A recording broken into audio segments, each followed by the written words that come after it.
Institut Agama Kristen Negeri Toraja berdiri atas nama Tuhan Yang Maha Esa, dibangun di atas dasar Pancasila dan Undang-Undang Dasar 45.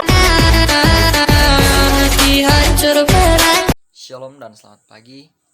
Perkenalkan, nama saya Rikal, ngirim 10/2019-6908 dari Fakultas Ilmu Perguruan dan Pendidikan Agama Kristen, jurusan Pendidikan Agama Kristen, IAKN Toraja, dalam tugas Psikologi Perkembangan, masa perkembangan dewasa tengah.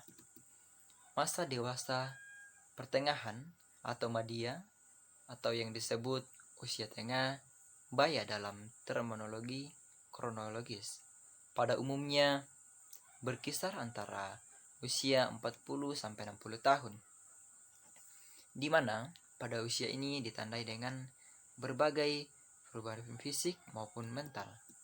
Ciri-ciri perkembangan dewasa madya: yang pertama, masa yang ditakuti, yaitu adanya perubahan menuju kemunduran.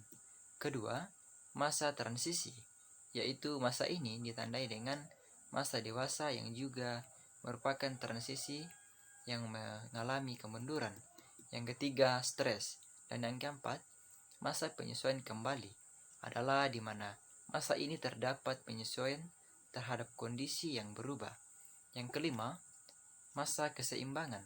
Dan tidak keseimbangan adalah keseimbangan yang dialami oleh mereka yang berusia setengah umur, namun masih mengalami goncangan dalam penyesuaian diri.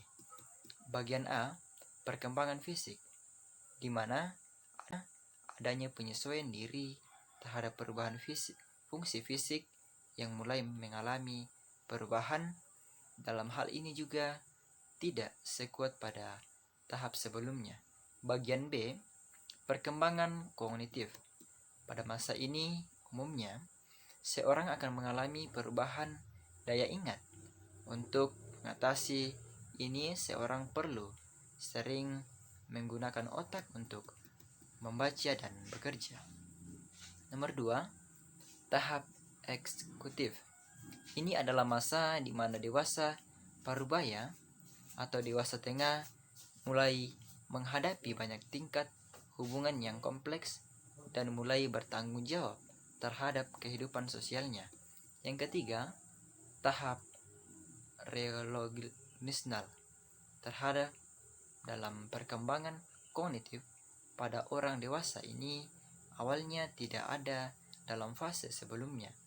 Akan tetapi, ketika manusia berumur panjang menuntut adanya klarifikasi yang membagi masa akhir menjadi 3. Bagian C, perkembangan emosi dan moral.